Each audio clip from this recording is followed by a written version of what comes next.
convidar você a abrir sua Bíblia em Zacarias. Enquanto você vai abrindo, você vai notar que a gente está abrindo em Zacarias, mas essa semana não lemos Zacarias. O que acontece é que eu conversei com o pastor, eu vou estar escrevendo também o comentário de Zacarias que vai vir essa semana, e eu queria ter a oportunidade de pregar em Zacarias, então a gente vai deixar Jeremias. A gente não vai pregar Jeremias hoje, né? Jeremias terminou hoje a leitura do livro de Jeremias, mas eu quero pregar com vocês hoje o livro de Zacarias, ok? Então, pode abrir sua Bíblia lá em Zacarias, capítulo 2, ok? Zacarias 2, nós vamos ler o verso 1 até o verso 5. Se você encontrou, fique de pé e vamos ler Zacarias, capítulo 2. Vou fazer aqui a leitura. Olhei em seguida e vi um homem segurando uma corda de medir. Eu lhe perguntei: aonde você vai? Ele me respondeu: vou medir Jerusalém para saber o seu comprimento e a sua largura. Então o anjo que falava comigo retirou-se, e outro anjo foi ao seu encontro e lhe disse: corra e diga àquele jovem: Jerusalém será habitada como uma cidade sem muros, por causa dos seus muitos habitantes e rebanhos, e eu mesmo serei para ela um muro de fogo ao seu redor, declara o Senhor, e dentro dela serei a sua glória. Amém. Vocês podem se sentar, irmãos.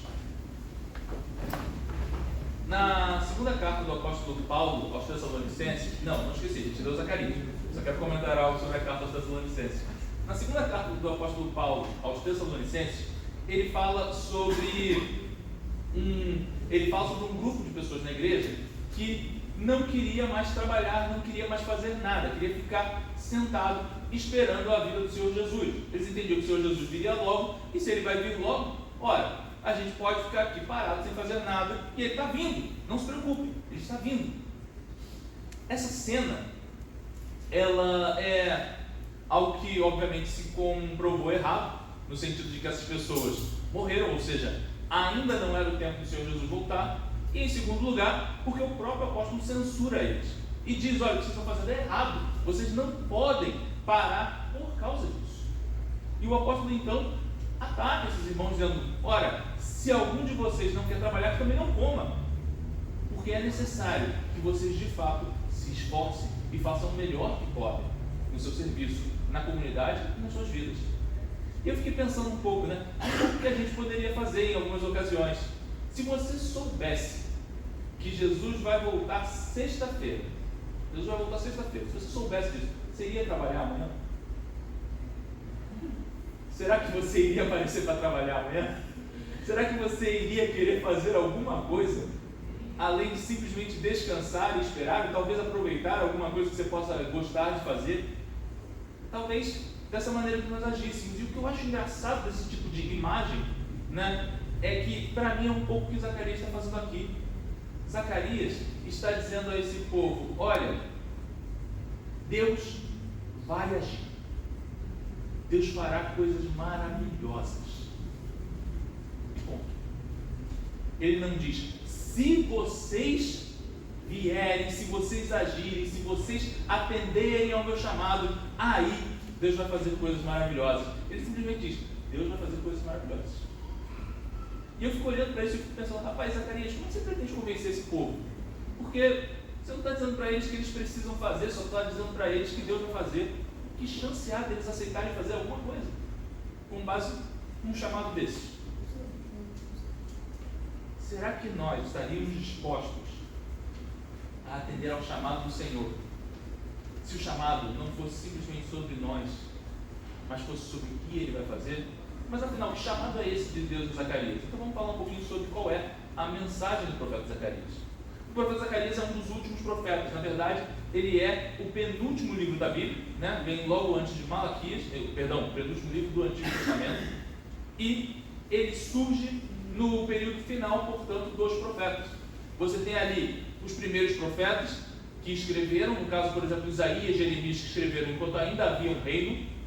O reino de Israel e o reino de Judá ainda existiam, Jerusalém ainda era uma cidade forte. E então, você tem um grupo de profetas que veio no exílio, como Daniel e Ezequiel, que pregaram enquanto estavam no exílio. A gente viu isso ao longo das leituras do comentário bíblico que a gente fez. E finalmente a gente tem um grupo de profetas que vem depois do exílio, nas pessoas do profeta Ageu, o profeta Zacarias e o profeta Malaquias. Você tem aí 3 personagens importantes que representam o período final da profecia em Israel. E o que eu acho engraçado sobre essa cena do profeta Zacarias, como eu mencionei, ele, portanto, está no período pós-exílio. Lembra? O povo de Israel foi retirado da sua terra, o povo de Judá e Jerusalém é levado para a Babilônia. Eles vão para lá meio que dizendo: a gente não quer ir, mas vão, porque Deus manda o exército da Babilônia, e o exército da Babilônia os leva à força. Eles então têm que viver lá. Muitos profetas disseram para eles: vocês vão voltar logo, não se preocupem. Mas eram profetas falsos que não vinham de Deus, porque o profeta Jeremias disse: vocês vão ficar 70 anos, e depois de 70 anos vocês vão voltar. Estejam preparados, vocês vão voltar em 70 anos. E a verdade é que eles não queriam ir, quando Deus disse que era para ir. E obviamente agora Deus está dizendo que é para voltar, eles também não querem voltar. Não é porque nós somos uma história de seres que simplesmente querem fazer aquilo que Deus não quer que façamos. Então, eles não queriam voltar.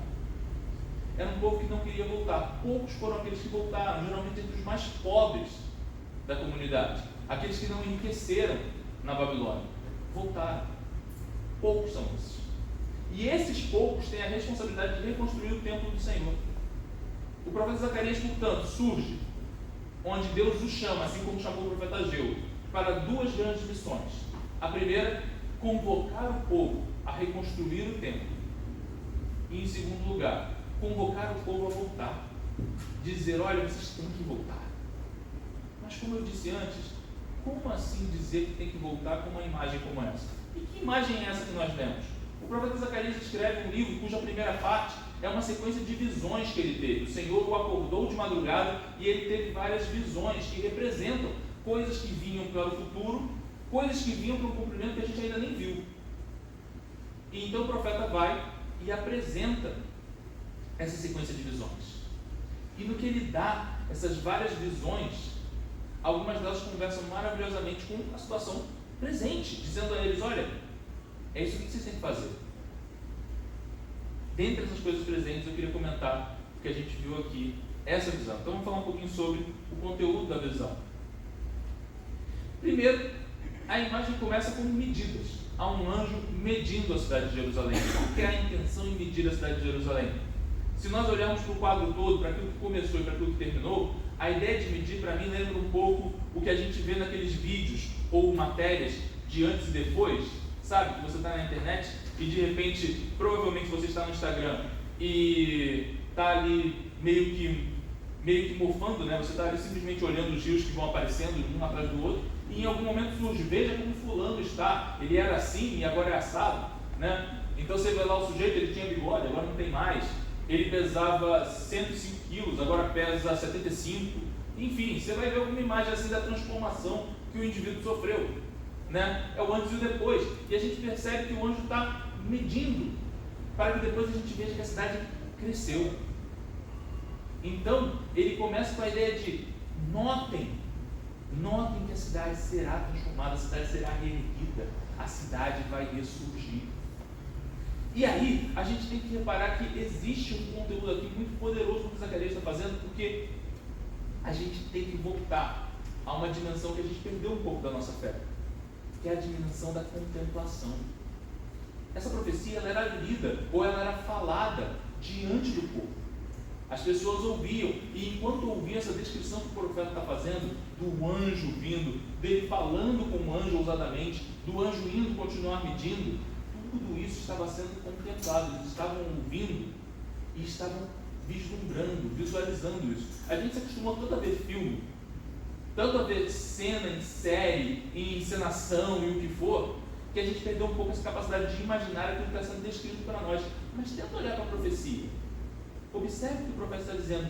Nota que ele está dizendo para nós, como eu falei, que ele está tendo várias visões ao longo da noite, dentre as quais ele acordou e viu um anjo do Senhor em volta de Jerusalém, e o anjo está medindo, para que então eles notem que a cidade cresceu. Veja a cidade crescendo. Pensa num povo que está olhando para aquela cidade minguada, com quase ninguém mora lá, e eles dizendo: meu Deus, como é que vamos reconstruir uma cidade com tão poucos? Como Jerusalém vai voltar a ser a cidade que era antes? E então o profeta diz: notem o que o Senhor faz, contemplem antes dessas coisas virem, porque virão. O Senhor diz que vai fazer a cidade crescer. Então vejam e vislumbrem a glória, mesmo antes dela chegar.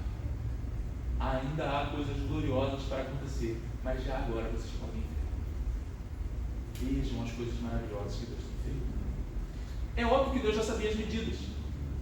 O profeta vai ousadamente até o anjo e diz: o que é isso? O que você está fazendo? Estou medindo.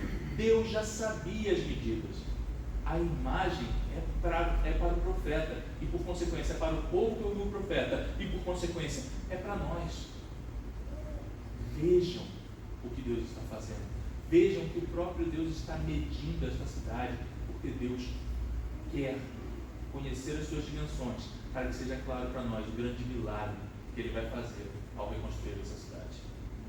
Nós podemos perceber que a ideia do muro sendo reconstruído nos faz notar que não é exatamente ou apenas sobre a Jerusalém que estava sendo reconstruído que a profecia está falando, pois o muro de fato foi reconstruído. Essa ideia da cidade sem muros não é exatamente para a Jerusalém que naquele momento estava sendo reconstruída, mas vai além daquela Jerusalém.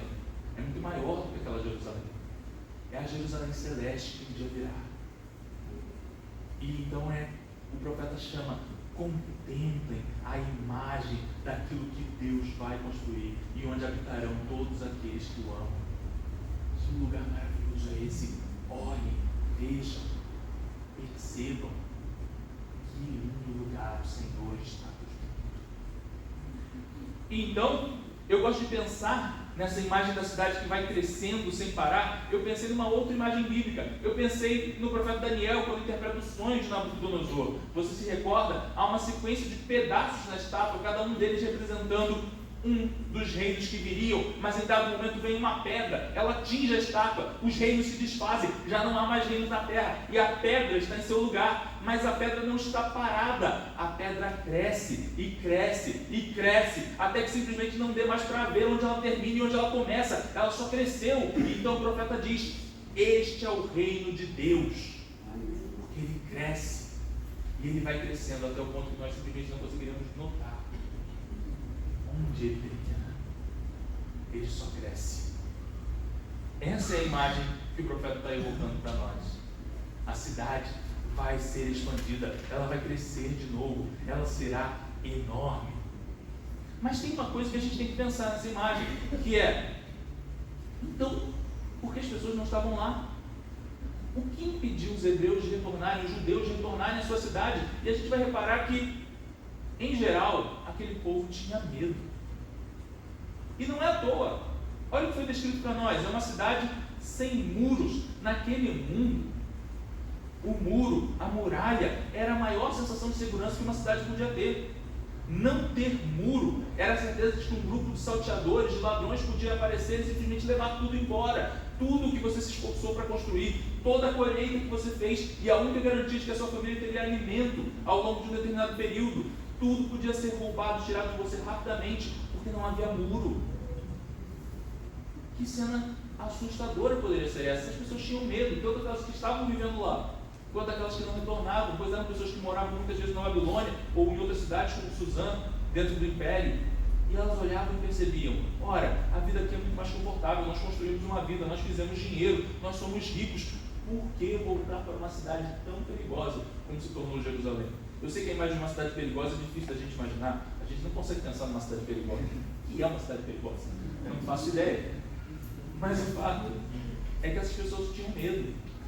Elas tinham medo, e apesar da descrição do profeta, apesar dele convocá-las, e principalmente o Senhor muito antes os chamou, pois o Senhor disse: em 70 anos eu os tirarei do cativeiro. E em exatos 70 anos, Ciro o Grande conquista a Babilônia e baixa um edito, dizendo: vocês podem voltar para casa. Voltem para casa. O próprio rei não só diz que podem, mas ele dá a ordem: retornem para casa. E aquele povo, muitos deles, não queriam voltar, não queriam atender ao chamado do rei, o que seria aceitável, mas muito pior, não queriam atender ao chamado de Deus. e também os chamava a voltar para casa. Voltem para casa, é hora de voltar. E eles não queriam voltar. É claro que o sentido de uma imagem geográfica para nós é estranho, não é muito comum do que a gente está vivendo hoje. Mas eu sei que Deus tem te chamado a muitas coisas. Deus tem nos chamado, Ele está nos convocando a muitas coisas ao longo da nossa vida. Talvez Ele esteja te convocando a abandonar determinada atitude que você sabe que é errada, mas você não consegue deixar. Talvez Ele esteja te chamando a tomar uma atitude. Seja lá em que o Senhor esteja te chamando, a verdade é que Deus nos chama. E nós muitas vezes, por medo, não atendemos ao chamado. E o profeta, o que o profeta tem a dizer para nós? Ele começa dizendo: vejam o que o Senhor vai fazer. Ele não fala sobre o que vai acontecer se você fizer alguma coisa. Ele diz: vejam o que o Senhor vai fazer. E o que então ele descreve para nós? Bom, ele começa mostrando para nós a ideia de uma muralha de fogo. Aqui eu lembrei de um filme, é claro que esse é um filme, né, irmãos? Eu lembrei de um filme em que alguns de vocês já devem ter ouvido falar. Em Harry Potter há um personagem chamado Voldemort, mas ninguém chama ele assim, ou quase ninguém, porque ele é chamado de aquele que não deve ser nomeado. Porque as pessoas têm tanto medo dele, elas sentem tanto medo desse homem, que elas não conseguem dizer o nome dele, tamanho medo que elas sentem. E aí eu lembro de um dos filmes quando uma moça levanta a mão e diz por que eles não falam o nome. Ela diz: o medo de um nome só faz aumentar o medo da própria coisa. Nós pensamos tanto no medo que a gente tem, nós pensamos tanto nos medos que a gente sente, que a gente só vê o medo crescer e crescer e crescer. A gente fica ainda com mais medo. E portanto nós ficamos o tempo todo pensando nas razões pelas quais nós temos medo. Nós pensamos nas coisas que geram medo em nós. E ao pensar nelas, nós temos mais medo ainda. Mas no que a gente poderia pensar se não nas coisas das quais a gente tem medo? O profeta tem uma imagem aqui para nós. Porque essa ideia do fogo como muralha, ele recorda uma outra imagem do povo de Israel. Aquele povo conhecia uma outra imagem. Qual? A de Êxodo. A imagem que Moisés apresenta para eles, ou mais do que isso, que Deus coloca diante deles no tempo de Moisés. Porque quando o povo de Deus saiu do Egito, eles eram escravos no Egito, então eles saem do Egito. No que eles saem, o Senhor lhes proporcionava, durante o dia, uma coluna de fumaça que guiava eles pelo deserto. E durante a noite, à noite é muito fácil se perder. À noite, o sujeito dorme e quando ele acorda, ele não lembra mais qual era a direção para onde ele tinha que ir. Mas durante a noite, marcando o ponto para eles, onde eles iam descansar e trazendo calor para que eles não morressem de frio, havia uma coluna de fogo. Erroneamente, filmes como Os 10 Mandamentos e O Príncipe do Egito mostram a coluna de fogo salvando Israel no momento do ataque do faraó. Porque na realidade o que Deus envia para eles é durante o dia, o que Deus envia para eles é a coluna de fumaça, deixando o exército do faraó cego. Mas pensa na imagem desse filme, se você assistiu algum dos dois. Aquele fogo impedindo o avanço do exército do faraó. Essa é a descrição que Deus faz. Olha, eu enviarei um fogo poderoso que simplesmente vai tornar impossível os seus inimigos avançarem contra vocês. Sim, eu serei a muralha da cidade. Ele disse primeiro que a cidade não teria muralha, porque ela ia crescer e crescer indefinidamente. Mas então ele diz: mas haverá uma muralha. Eu mesmo, eu guardarei vocês. Eu não permitirei que seus inimigos avancem. Ninguém virá contra vocês e sobre vocês nenhuma força prevalecerá, porque eu vou guardar vocês. Quando nós pensamos nas razões pelas quais nós temos medo, de fato a gente só faz o medo aumentar. Mas calma, há uma razão pela qual ter coragem, porque o Senhor é o nosso protetor. O Senhor é a nossa segurança. Não à toa está escrito que se o Senhor não guardar a casa, em vão a sentinela vigia. Não há segurança, meus irmãos, que você possa ter, não há cuidado que você possa ter na sua vida que vai te proteger, se não for o próprio Senhor quem te guarda. E se o Senhor te guardar, então não há perigo que poderá te atingir. Meus irmãos, tenham cuidado, sejam pessoas cuidadosas, não se coloquem em lugares perigosos, mas antes de pensar nas razões pelas quais você tem medo, pelas quais você tem insegurança, lembre-se do Senhor. E lembre-se que Ele é o nosso principal guardador. encontraremos segurança se antes de tudo não tivermos segurança no Senhor. Ele é a muralha de fogo, pela qual nada poderá passar. Essa é a imagem que Zacarias suscita nos seus ouvintes. Vejam, o Senhor é uma muralha de fogo intransponível. Vocês não serão escutados, porque o Senhor os guarda. É claro que a gente pode pensar em diversos medos que a gente tem. Nesse tempo, a gente teve muito medo pela nossa saúde nesses últimos anos. Nós tivemos muito medo em relação a questões políticas, não importando os partidos vitoriosos e derrotados. Nós tínhamos medo de tudo o que tinha a ver com política. Nós temos medo de tudo aquilo que tem a ver com a própria segurança à nossa volta. Nós temos medo. Mas, meus irmãos, eu não estou te chamando a viver simplesmente como alguém sem noção, sem juízo, se colocando em situações de perigo. Mas eu te convido a toda vez que o medo vier, lembre-se da sua segurança. Lembre-se que no Senhor nós estamos seguros.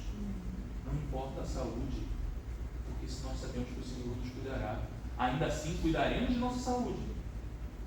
Mas antes de cuidarmos dela, o nosso pensamento é: o Senhor é a muralha de fogo. O Senhor é a muralha de fogo. Ora, mas ainda assim vem a pergunta: se o Senhor já prometeu que realizaria essas coisas na grandiosa Jerusalém, o que nós fazemos com as nossas vidas? Porque aquelas pessoas, por exemplo, na igreja de Tessalônica, disseram: vamos sentar e esperar, porque Deus vai fazer as coisas mesmo, o que importa. E então Zacarias nos dá mais uma imagem que veio lá de Moisés.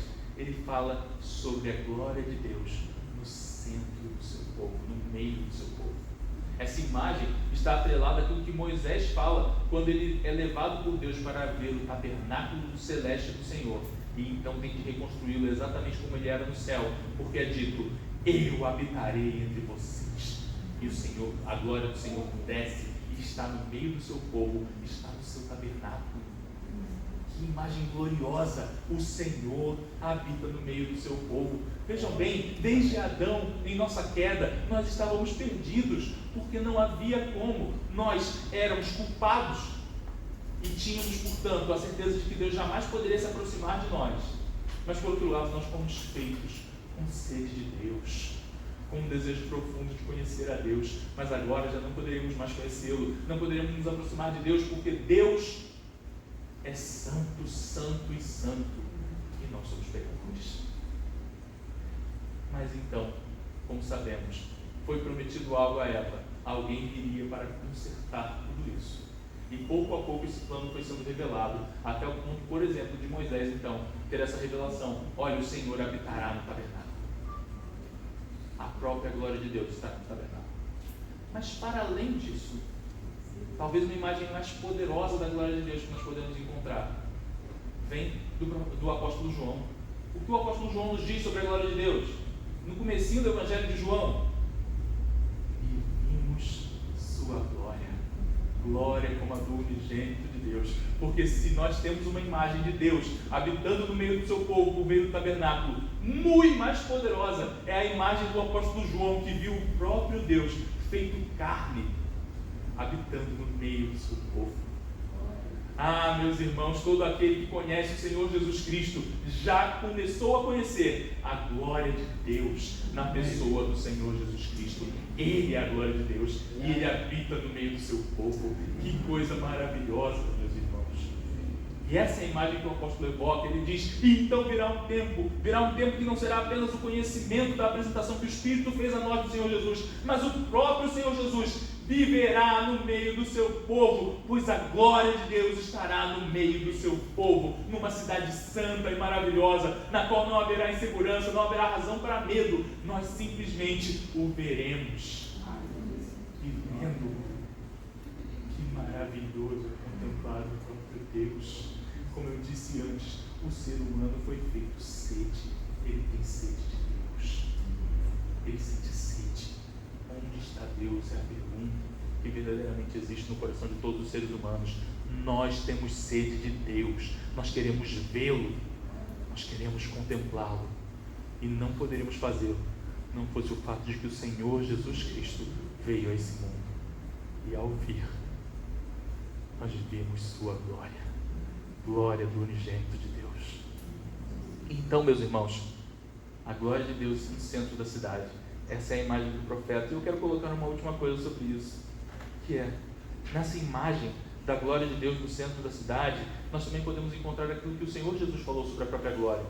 Ele disse: a minha glória é fazer a vontade do meu Pai. O grande problema dos Tessalonicenses é que eles não percebiam que Deus é glorificado quando nós, de coração e por amor a Deus, decidimos servi-lo. Esse é o nosso chamado. O problema dos Tessalonicenses é que eles tomaram a decisão de que não era mais necessário, era simplesmente esperar, pois a glória viria. E está correto. De fato, a glória de Deus independe de você. Deus será glorificado, quer você o glorifique ou não. Mas quão mais felizes são aqueles que glorificam a Deus, porque esses têm a sua sede saciada. Esses encontram a Deus no Senhor Jesus Cristo ao servi-lo. O chamado de Deus é para que nós o sirvamos. E eu sei que você, em algum momento da sua vida, já esteve realizando a obra do Senhor e você percebia aquele calor no coração, aquela queima poderosa do Espírito Santo, de notar: o Senhor está aqui. O Senhor tem agido, e tem agido através de mim. Eu sou barro, sou apenas um bando de terra junta. Mas ainda assim, o Senhor nos chama. E quando nós realizamos a sua obra, nós mesmos vemos a sua glória. Ah, que glória maravilhosa! Não ainda plenamente, mas em preparação para o momento em que nós verdadeiramente veremos em plenitude a glória do Senhor, porque um dia estaremos diante dele. Amém. Enquanto esse tempo não chega, nós o servimos. E esse foi o erro dos Tessalonicenses. Ah, meus irmãos, o erro dos Tessalonicenses, portanto, era que eles achavam que era simplesmente uma questão de sentar e descansar, porque Deus certamente virá. E é verdade, Deus certamente virá.